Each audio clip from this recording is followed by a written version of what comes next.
Good morning, sunshine, evening, moonlight, wherever you're at. This is Charlie. Philosophers with pens in hand, questions deep, ain't life grand? Have you ever had a dream so vivid that you woke up convinced you just hacked into the universe's mainframe? Maybe you dreamt of a place you've never been, met someone you swore you knew, or saw the future before it happened. Well, today we're diving deep into the connection between lucid dreaming and the Akashic Records. Is this all just subconscious noise, or are we tapping into something much, much bigger? Whether you're a total skeptic or someone who astral projects on the weekends, this is for you.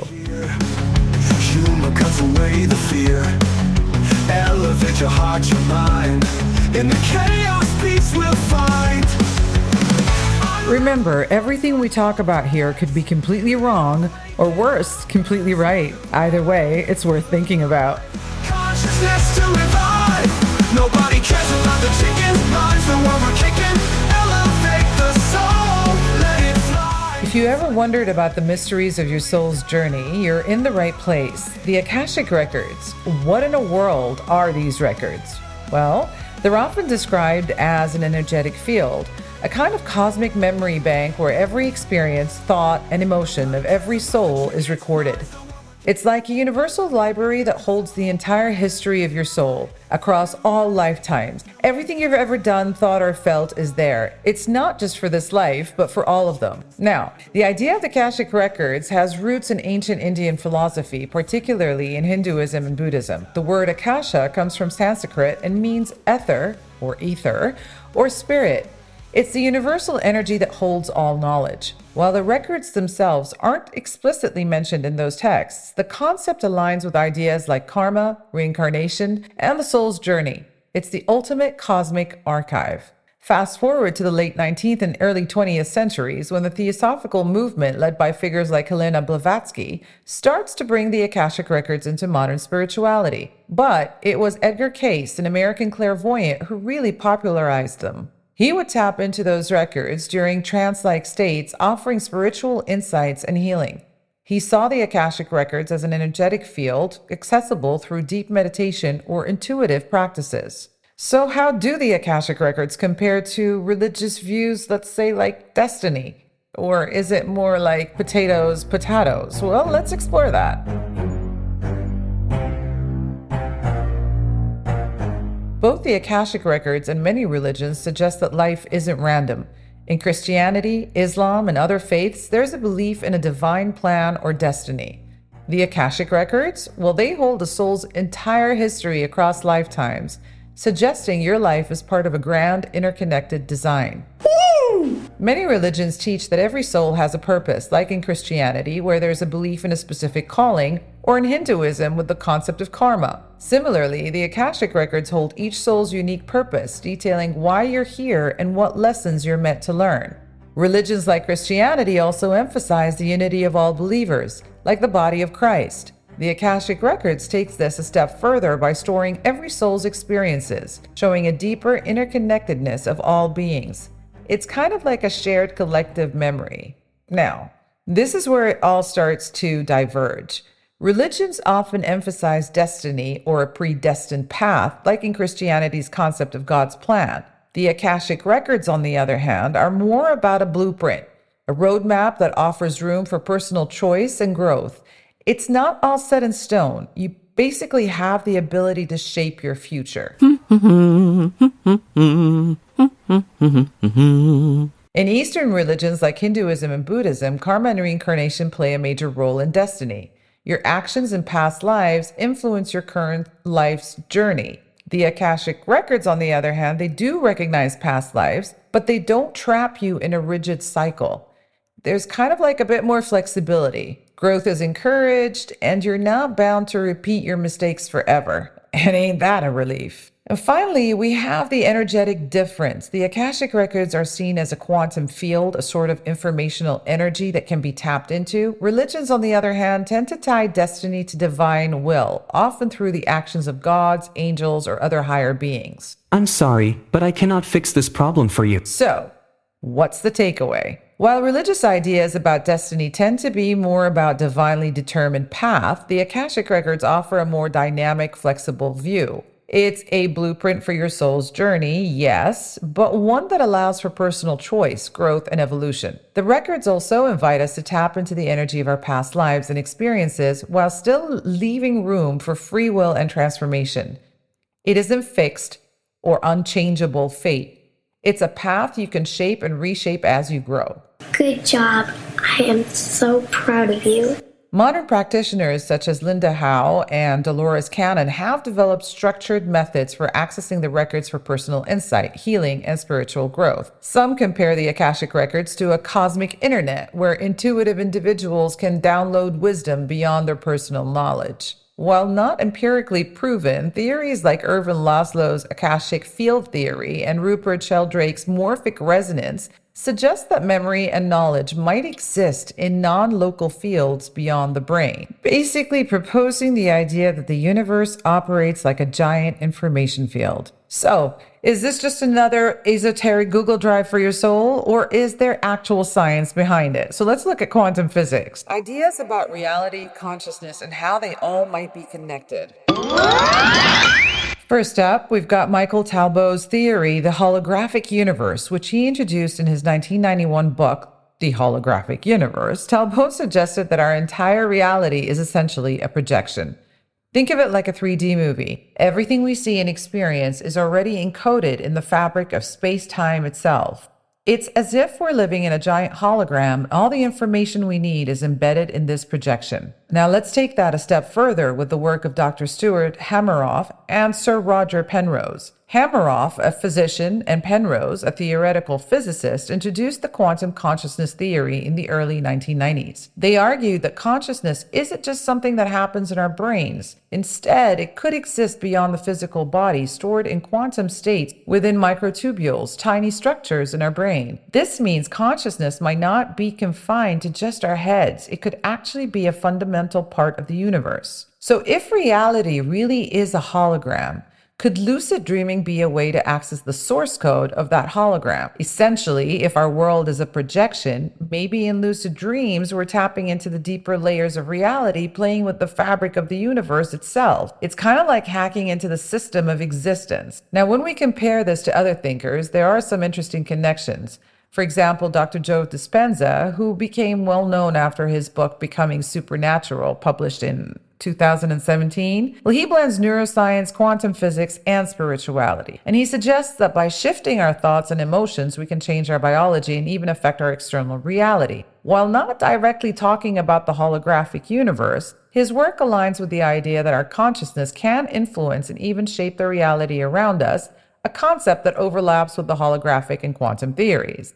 So if consciousness isn't just something contained within us, but also exists around us, doesn't it make you wonder if your thoughts need a major shift? So I was scrolling through TikTok the other day. Yes, I know, I'm incredibly late to the party and I have 0 followers and I actually follow nobody, but I'm just there to explore what's really going on with the world's highlights and vocabulary. And all I've got to say is, what the hell has happened to this world? Everywhere I look, there's fear. Fear about the future, fear about what's next, fear about everything.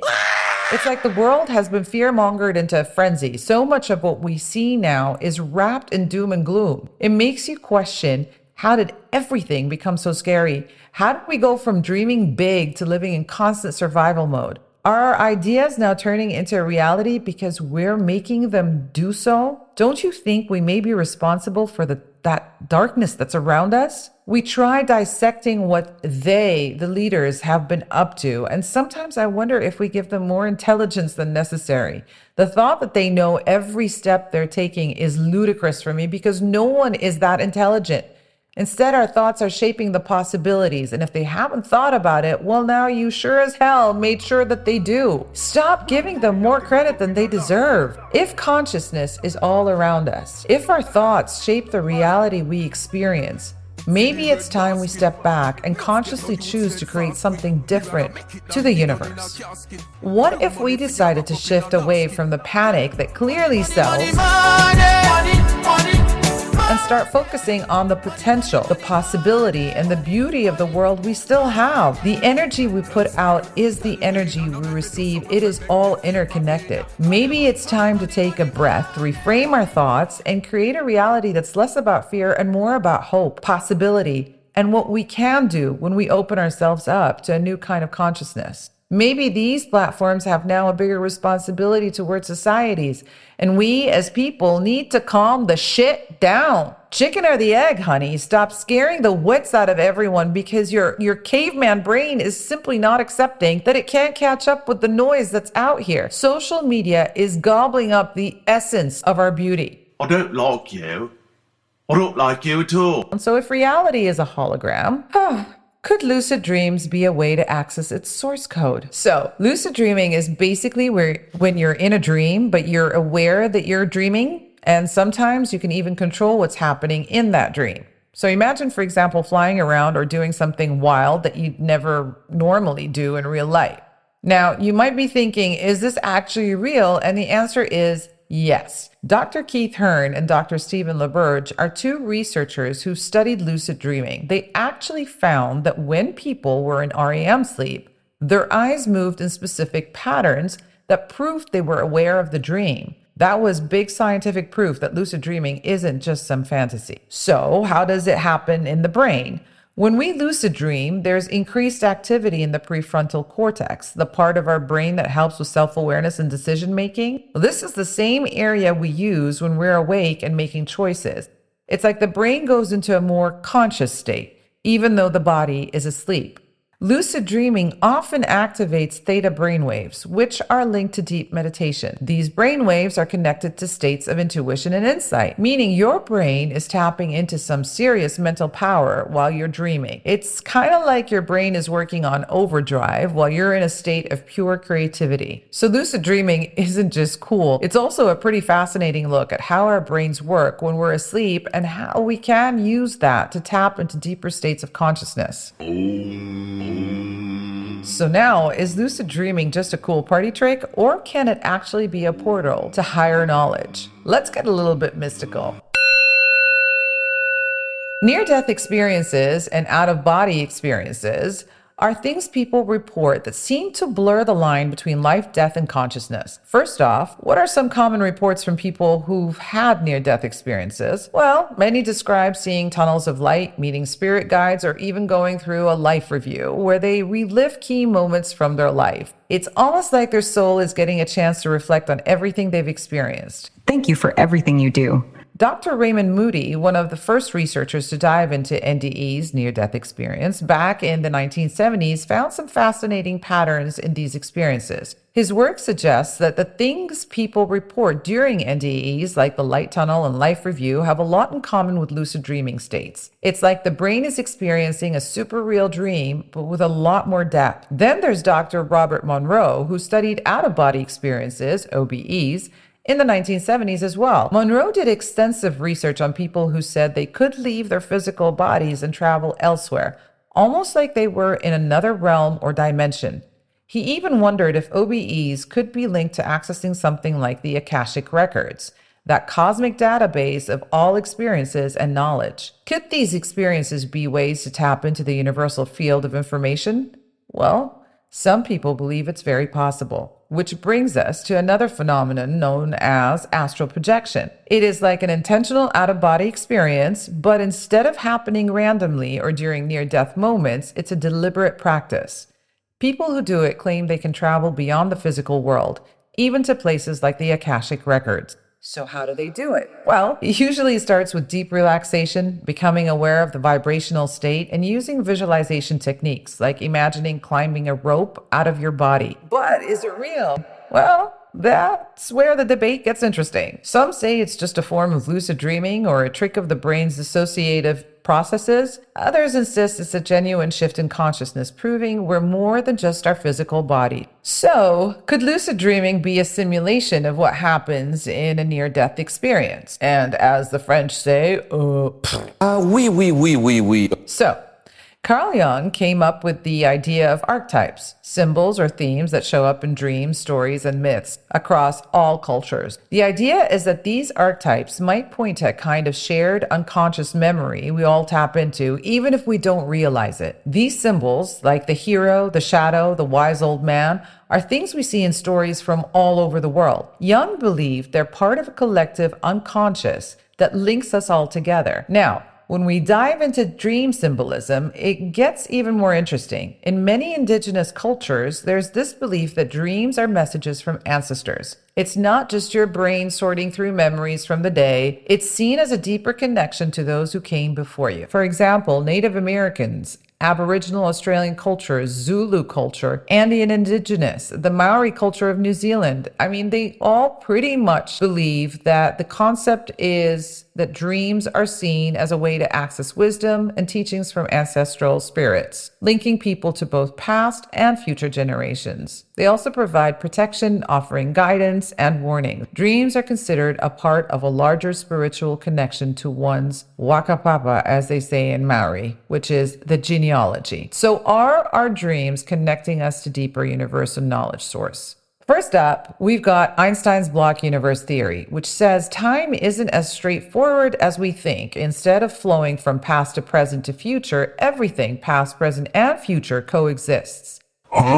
So basically, time is non-linear, like a giant block where all moments exist simultaneously. Imagine that. Then there's Philip K. Dick, the sci-fi writer who took things a step further with his idea of premonitory dreams. He believed that his dreams allowed him to glimpse future realities, like peeking into possible versions of what could happen. It's like your mind pulling back the curtain on what's coming next, but through your dreams. And then we've got Dr. Vernon Neppe's future memory theory, which suggests that dreams might be a way to tap into parallel timelines. Basically, your dreams could be you accessing memories from different versions of your life happening in alternate timelines. These theories challenge everything we think we know about time and how it works. Of course, some dreams are your brain dumping information, but the dreams I'm talking about are those that you sense to be much deeper than the usual. If you know, you know. So are dreams peeking into our past lives, parallel selves, or future paths?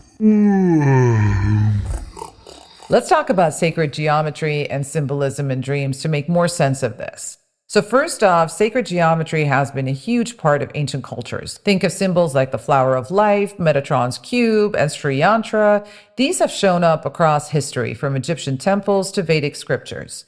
They hint at some kind of universal mathematical code that underlies everything around us. Some lucid dreamers have reported seeing crazy geometric patterns, fractals, grids, and spirals. Could these be glimpses into the deeper structure of consciousness? Maybe our minds are trying to show us the architecture of reality itself in its most basic mathematical form. And speaking of geometry, have you ever heard of the Fibonacci sequence of fractals? Some neuroscientists think that our brains process complex information in fractal patterns. So, if that's true, could the symbols we see in dreams be our brains translating these deep mathematical truths into images we can understand? It's like the brain's way of communicating universal principles in a visual language. Then we're back to our buddy Carl Jung, who saw mandalas in dreams as representations of the self and the journey toward personal growth, what he called individuation. But what if those mandalas are also tapping into something bigger, a cosmic design that connects all of us?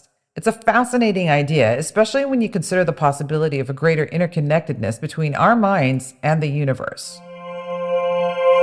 Now, let's go all the way back and bring back the Akashic Records. If the Akashic field exists as a quantum structure, like we talked about earlier, maybe these geometric patterns we see in dreams are the language through which our subconscious accesses it. Okay, it could be the way we're getting insights from a higher level of consciousness. So if this piques your curiosity, you can experiment with these ideas for yourself. Start dream journaling or meditate on sacred symbols like the flower of life before you sleep. Setting intentions to notice patterns in your dreams might help you tap into this deeper hidden structure of reality. I find that staring at these symbols before dozing off help influence my mind's focus and sort of kickstarts the direction I want my dreams to go into. And sometimes I do jack all and they pop up, and other times I pray I see nothing in my dreams because at some point it could get very heavy. So if you're like the chicken that I am, tread lightly. When your awareness begins to channel your dreams, sitting with people to socialize about the next Balenciaga's chip-looking bag worth just under 2K becomes an incredibly nerve-wracking encounter. In fields of green without a sound,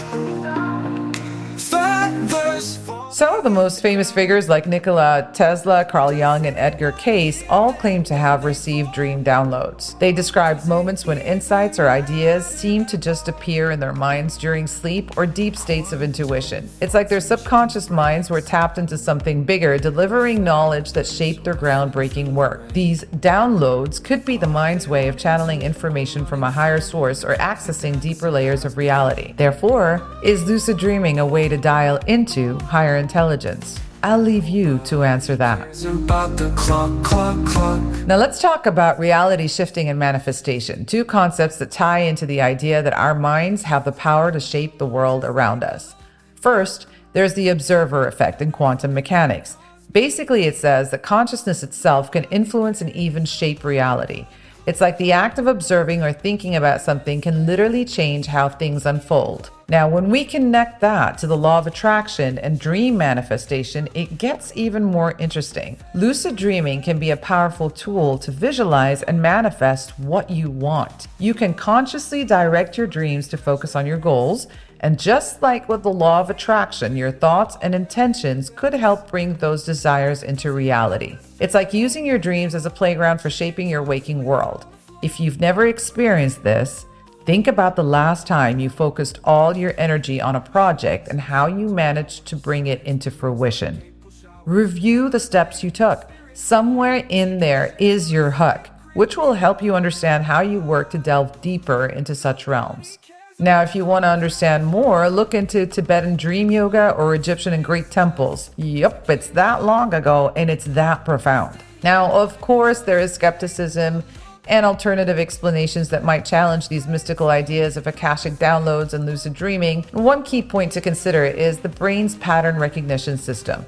This system is designed to make sense of all the chaos around us, often by linking bits of information together into recognizable patterns. Some skeptics argue that experiences like lucid dreaming or receiving downloads from the Akashic Records might just be the brain's way of processing and organizing all the data we've absorbed during the day, making it seem like we're accessing deeper knowledge when it's really just an elaborate trick of the subconscious. It's like the brain's way of stitching together our thoughts and memories into something more coherent. Another alternative explanation is memory reconstruction. Our memories aren't perfect recordings. They can shift and change over time, often influenced by our emotions, beliefs, and external suggestion. I just don't get it. Some researchers think that what we perceive as Akashic downloads could actually be deep insights from our subconscious mind, pieced together from our past experiences, beliefs, and dreams. It's the brain's way of filling in gaps, making connections, and possibly fooling us into thinking we've tapped into some cosmic knowledge. So while these mystical experiences can feel boggling, they could also be the result of the brain doing what it does best, making sense of the world around us, even if it means weaving a story that seems bigger than life itself.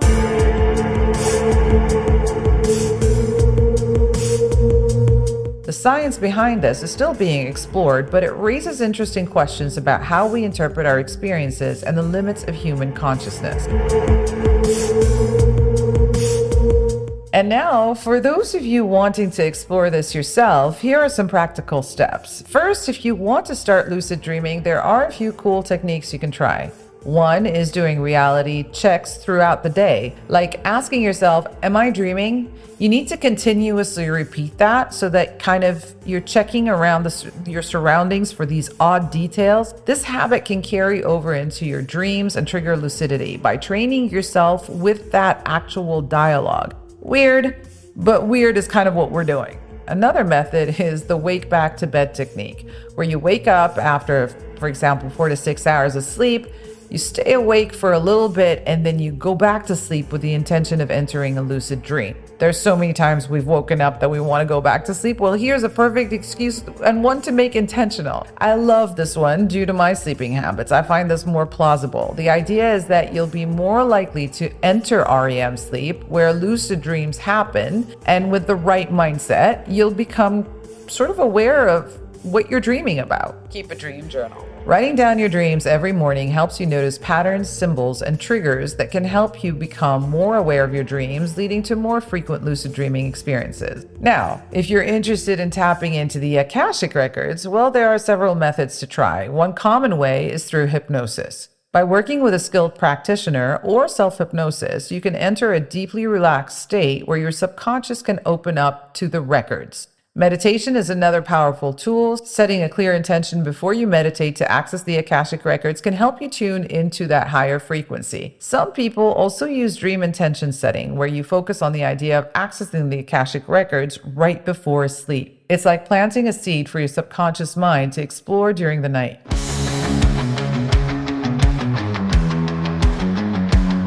In a world where the mind spins free. Listen, there are ethical considerations when diving into these realms. Should we have access to all knowledge? The idea of unlimited access to the Akashic Records or tapping into the deeper layers of consciousness comes with responsibility. We're diving into not just personal knowledge, but possibly universal truth. And it's important to approach this with respect and integrity.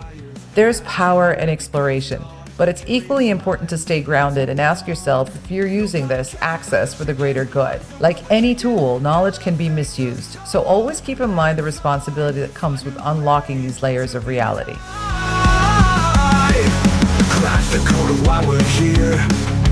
And the golden nugget for today is what you believe shapes the reality you experience, but true power lies in staying open to what's beyond your current understanding.